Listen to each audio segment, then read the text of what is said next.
Сәлеметсіздер ме оқырмандар? Параграф 68 күш атасы. Бірінші тыңдалым тапсырмасы. Жазушы Қалмахан Әбдіқадыровтың Қажымұқан хикаятынан 07:00 минутынан 10-18 минутына дейін үзінді тыңдаңдар. Бала Қажымұқанның бойынан қандай қасиеттерді байқадыңдар? Иллюстрацияда шығарманың қай сәті бейнеленгенін айтыңдар. Қажымұқан салмақты, көп сөйлемейді, тәртіпті, тіл алғыш бала.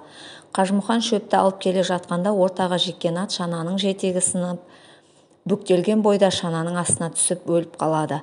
Біраз жүрген соң екінші атта болдырып жүре алмай қалады. Сонда Қажымұқан бір атты арба үстіне лақтырып, екінші атты арбаның артына байлап, бір өзі шананы сүйреп қалаға кіріп келеді. Иллюстрацияда оқиғаның осы тұсы бейнеленген. Екінші тапсырма оқылым. Мәтінді оқып, кейіпкердің кескін келбеті мен мінезін өз сөздеріңмен сипаттаңдар. Қажымұқан. Сағаттың тіліндей айналған күн өте берді. Мұханның қарағайды қамыстан қаусатып қолымен құлатқаны, талай ауыр жүкті жалғыз тиегені аңыз болып жүрді. Челябинск, Қазан, Уфа, Самараға бірнеше рет барып қайтты. Бойы өсіп, буыны қатая түсіп 18-дегі жігіт болды. Қыс ортасы ауып, ақпанның ішінде үсті-үстіне төпеп қар жауып, Қызылжар айрықша суытты. Масликовтың үйіне отында шөпте шақ келмеді. Ауыр жұмыс қайда болса, Мұханды сонда жұмсау әдетке айналды.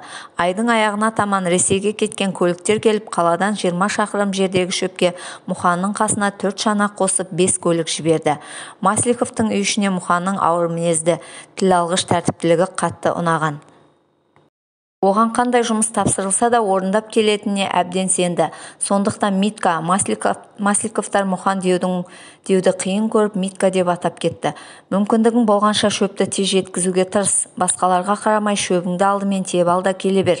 Жолдан келген аттар тілін тістеп аш тұр, деді қожасы. Жарайды, деді тіл алғыш Мұхан. Қалмахан Әбдіқадыров. Мұханның бейнесі кескін келбеті, ірі денелі, қол-аяғы жуан, алып күштің иесі. Ол өте салмақты, тіл алғыш, іске тындырымды бала.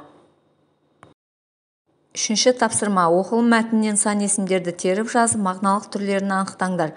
Оларды қатыстырып, бірнеше сөйлем құрастырыңдар. Оқылым мәтініндегі сан есімдер 18, 4, 5. Бұлар есептік сан есімдер. Ағам 18 жасында әскерге кетті. Інімнің жасы 4-те. Біз 5 күндік саяхатқа барамыз. Төртінші тапсырма жазылым. Сөздіктердің көмегімен тіл алғыш ауыр мінезді сөздерінің мағынасын анықтап, оқиғаны жалғастырып жазыңдар. Тіл алғыш айтқанды тыңдайтын, елгезек деген мағынада, ауыр мінезді, көп сөйлемейтін, салмақты деген мағынада. Оқиғаның жалғасы. Мұхан шөпке келсе, қалың жауған қар шөпті басып қалған. Ол ойланып отырмастан шөптің үстіндегі қарларды түсіруге кіріседі. Сосын шөптен құшақтап апарып арбаға арта бастайды.